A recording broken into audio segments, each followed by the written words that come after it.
Hi everyone, welcome back to Creatively Crafted Life. This is Melanie and it's Saturday. Another day to tackle something in the craft room, and today I'm going to focus on this bin.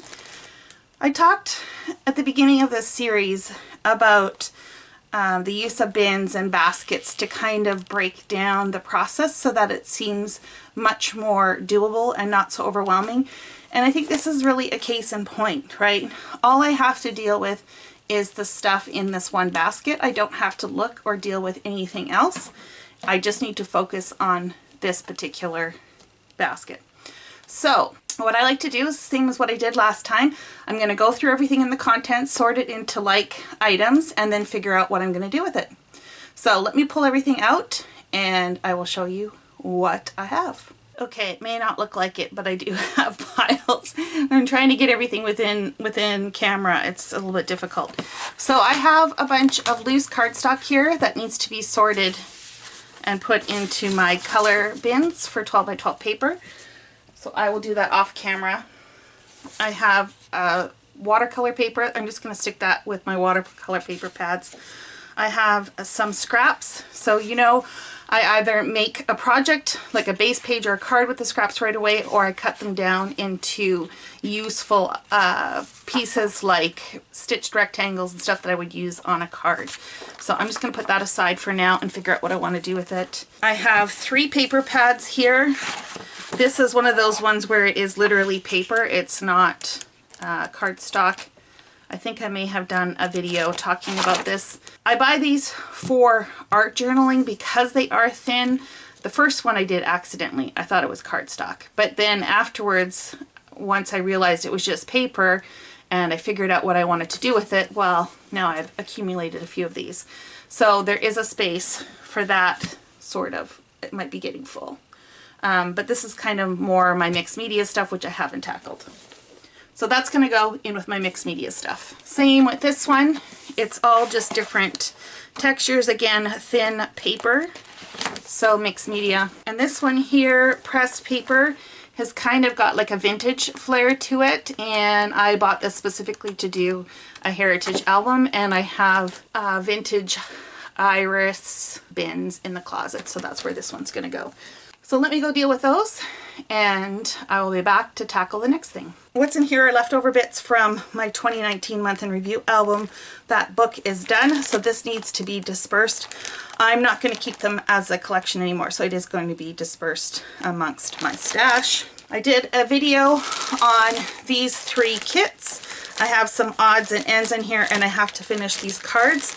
So this is going to go in my project section. And then the rest of what's left is going to go in my stash, and the same applies for this kit. These are single-sided 12 by 12 cardstock that I don't care for the patterns, and rather than purge them, they're going to go in with my mixed media. I can use the backside for base pages, or sometimes I use these if I'm going to wallpaper for scrapbook layouts, but I keep them with my mixed media stuff. In the closet, I have a 3-drawer Sterilite system. They're really large drawers, and one of them contains fabric. That's where this is going. And these are junk journal clippings and stuff like that for mixed media, and so I'm going to sort through that when I deal with that. I have this Gina K Grateful Heart 6x6 paper. I'm not inspired by this any longer. I've played with it a couple times, and so this is going to go in the purge pile. And I have this embossing folder from Pink Paisley, Bella Rouge Shine Bright. It's got like a big diamond and then Shine Bright on underneath it. I'm not interested in keeping that, so that is also going to be purged. I had a 12 by 12 page protector. You know where that goes if you watched a couple videos ago. I have some coin pockets. I use these for my samples, so I might as well put these where my samples are stored.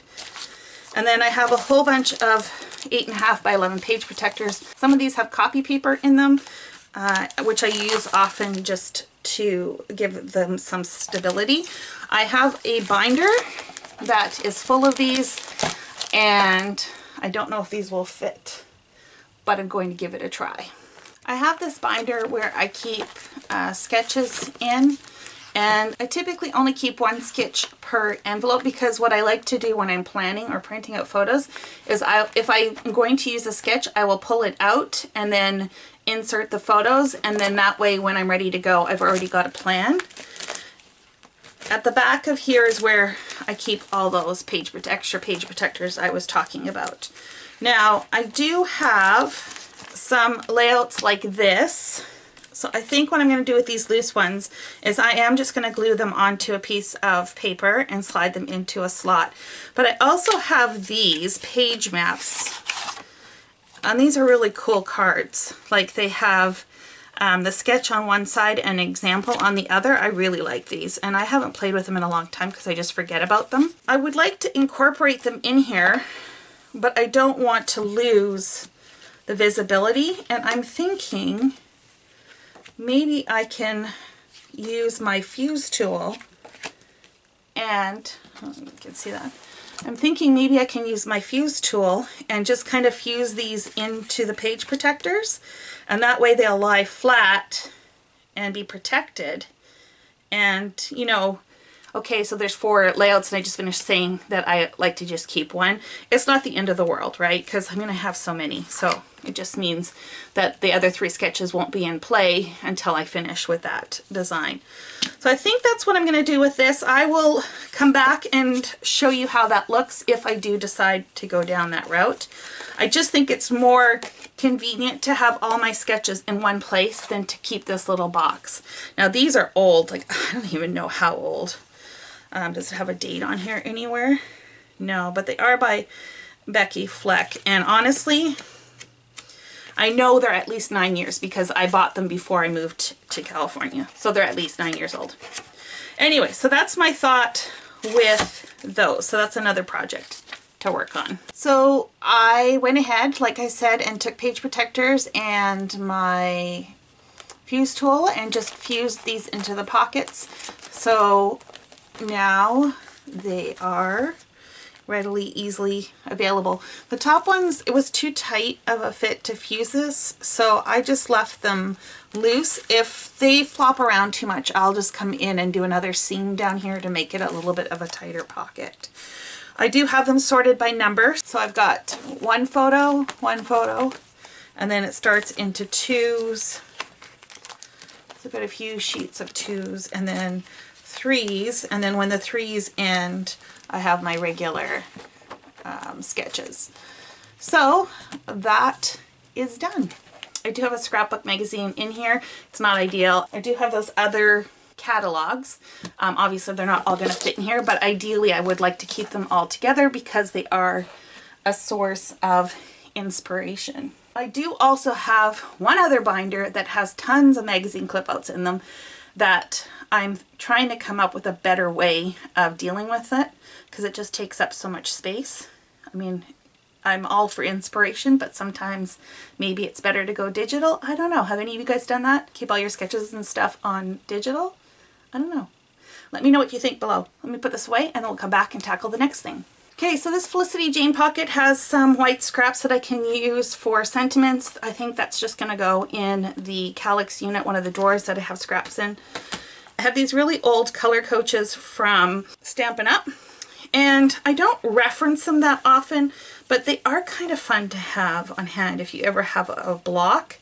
I just don't know where I'm going to store these. So these are going to go to the side until I figure out a good place to keep them. More post-it notes, so you know where those go. This was from a Crafty Advent Calendar. They were documenting ideas for your holiday. I think what I'm going to do is I'm just going to go and type these up into a Word document and then ditch the tags. And then the last thing that I have to deal with is this really cute paper pad. I love lists, which is totally true. And I think this is going to go out of the craft room because I do most of my list taking in the living room, dining room. So that's where this is going to live. So I still have a little bit of work to do. Like I said, I've got to put those papers away into the color bins and clear out those project bags. But other than that, I think that is going to be it for this week. Thank you so much for joining me. Be sure to leave a note below how you're making out what you tackled this week, if you tackled anything, or maybe you've been crafting. I'd love to hear what kind of projects you're up to, if that is how you chose to spend your time. If you haven't already joined the Facebook group, we'd love to have you over there. It's an organized, crafted life. And I think that's it. Thanks everyone, and until next time, happy organizing.